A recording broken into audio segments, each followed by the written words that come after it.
چمکنا بھول جاؤ گے، میرے آقا کو دیکھو گے چمکنا بھول جاؤ گے۔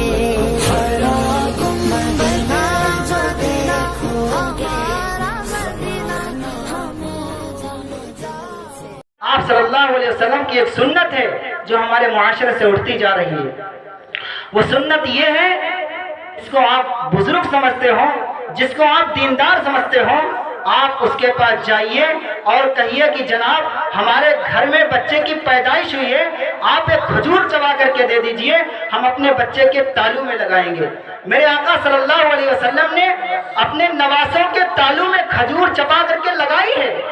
اس کا فائدہ کتابوں میں لکھا ہے کہ جو بچہ پیدا ہو، اس کو عربی میں علماء حضرات بیٹھے ہیں، اس کو عربی میں کہتے ہیں تحنیک۔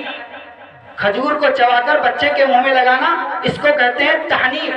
اس کا فائدہ علماء نے یہ لکھا ہے کہ آپ جب اپنے بچے کے تالو میں کسی بزرگ کی زبان سے چبایا ہوا کھجور لگائیں گے تو جب آپ کا بچہ بڑا ہوگا وہ بھی ان بزرگ کے طریقے پر جائے گا، اور بچہ بڑا ہوا پھر ہماری اور آپ کی ذمہ داری ہے۔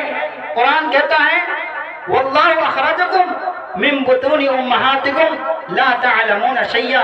اللہ رب العزت نے دنیا کے اندر جتنی مخلوق پیدا کی ہے، تمام کی تمام مخلوقات اپنا علم لے کر کے آئی ہیں۔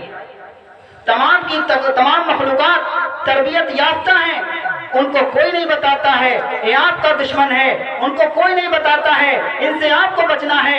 ارے بلی کا بچہ جب دیکھتا ہے چوہے کو، چوہا دیکھتا ہے بلی کو، چوہا کا بچہ اس کو کسی نے نہیں بتایا کہ بلی تمہاری دشمن ہے، وہ فوراً چھلانگ لگاتا ہے اور بل کے اندر گھس جاتا ہے۔ اور اسی طریقے سے مرغی کا بچہ، اس کو کسی نے نہیں بتایا کہ تمہاری غذا کوڑے کے اندر ہے، اور وہ اپنے پنجوں سے کوڑے کو ہٹا دیتا ہے اور اس سے دانے کو چن لیتا ہے۔ اس کے برخلاف حضرت انسان ہے، حضرت انسان کے بارے میں قرآن کہتا ہے واللہ اخرجکم من بطون امہاتکم لا تعلمون شیئا، کہ تم اپنی ماں کے پیٹوں سے ایسے نکلے ہو، لا تعلمون شیئا، تم سے تو کوئی 6 فٹ کی چارپائی نہیں سنورتی ہے۔ بلی کا بچہ اپنے معصوم ہاتھوں سے 4 فٹ کی دیوار سنوار لیتا ہے اور تم سے 6 فٹ کی چارپائی نہیں سنورتی ہے۔ مرغی کا بچہ اپنے آپ اپنی غذا کوڑے کو ہٹا کر کے نکال لیتا ہے، اور انسان کا بچہ اس کے اوپر ٹاپی آئے وہ بھی منہ کے اندر، آگ کا انگارہ آئے وہ بھی منہ کے اندر، مٹی آئے وہ بھی اس کے اندر۔ معلوم کیا چلا کہ اللہ رب العزت نے جو تربیت کا نظام چلایا ہے وہ انسانوں کے لیے چلایا ہے۔ آپ نے کبھی سنا کہ شیروں کے اندر کوئی پیغمبر آیا ہو، شیروں کے اندر کوئی رسول آیا ہو؟ ہمیں اور آپ کو ضرورت ہے، ان کی وہ تربیت یافتہ پیدا ہوئے ہیں، ہمیں اور آپ کی ضرورت ہے۔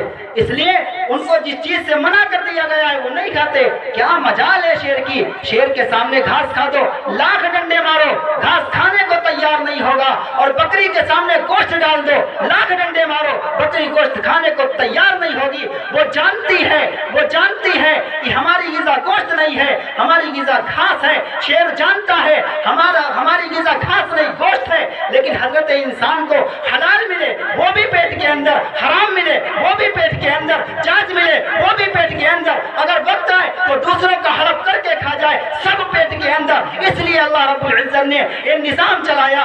اللہ رب العزت نے ہمارے اور آپ کے درمیان میں رسول بھیجے، پیغمبر بھیجے، انہوں نے ہمیں اور آپ کو سکھایا، اور اب پیغمبر آنے والے نہیں، اس کی ذمہ داری علماء کے اوپر چھوڑی، اور علماء سے بڑھ کر کے والدین پر چھوڑی۔ یہ والدین تمہارا پہلا کام، یا بنی لا تشرک، یا بنی لا تشرک۔ دیکھو جب تمہارا بچہ چلنے کے لائق ہو جائے، بچہ چلنے کے قابل ہو جائے، یا بنی لا تشرک، تو اس کو اللہ رب العزت کی قدرت کا، اس کو اللہ رب العزت کی وحدانیت کا، اس کو اللہ رب العزت کی کبریائی کا، اس کو اللہ رب العزت کی عظمت کا ایسا یقین دلاؤ کہ تمہارا بچہ راتوں میں اٹھ کر اللہ کے سامنے رونے والا بن جائے۔ اس کو اتنا یقین دلاؤ کہ تمہارا بچہ اپنے دکھڑے کو اللہ سے کہنے والا بن جائے۔ یاد رکھیے، آج ہم مولویوں سے شکایت کرتے ہیں، مولوی صاحب کوئی تعویذ بنا دیجئے، مولوی صاحب کوئی گنڈا بنا دیجئے۔ ارے بھائی، کس بات کا گنڈا، کس بات کا تعویذ؟ مولوی صاحب اولاد بگڑ گئی۔ میرے بھائیوں، اپنے دلوں کے کانوں کو کھول کر کے سننا، اولاد کیوں بگڑی اس میں ہمارا اور آپ کا قصور ہے۔ جب تک ان کو اچھی صحبت ملنا چاہیے، ان کو صحبت نہ ملی، آپ نے علماء کے پاس نہیں بھیجا، آپ نے مسجد کے امام کے پاس نہیں بھیجا، آپ نے مفتیوں کے پاس نہیں بھیجا۔ آپ کا بچہ کالج کے اندر پڑھ رہا، یونیورسٹی کے اندر پڑھ رہا، لیکن آپ نے کبھی نہیں دیکھا کہ ہمارے بچے کے تعلقات کن لوگوں سے ہیں۔ بعض مرتبہ دیکھنے میں تو یہ آتا ہے کہ اس کے گھر والے دیندار ہیں، ماں نماز پڑھتی ہے، باپ بھی نماز پڑھتا ہے، لیکن بیٹا بددین ہو گیا۔ جب اس کے پسے پوچھ جاتے ہیں کہ اس کا راز کیا ہے، اس کا مطلب کیا ہے، تو معلوم چلتا ہے کہ ماں باپ کو تو صحبت اچھی ملی تھی، لیکن بیٹے کو صحبت غلط ملی تھی، اس لیے بچہ بگڑ گیا ہے۔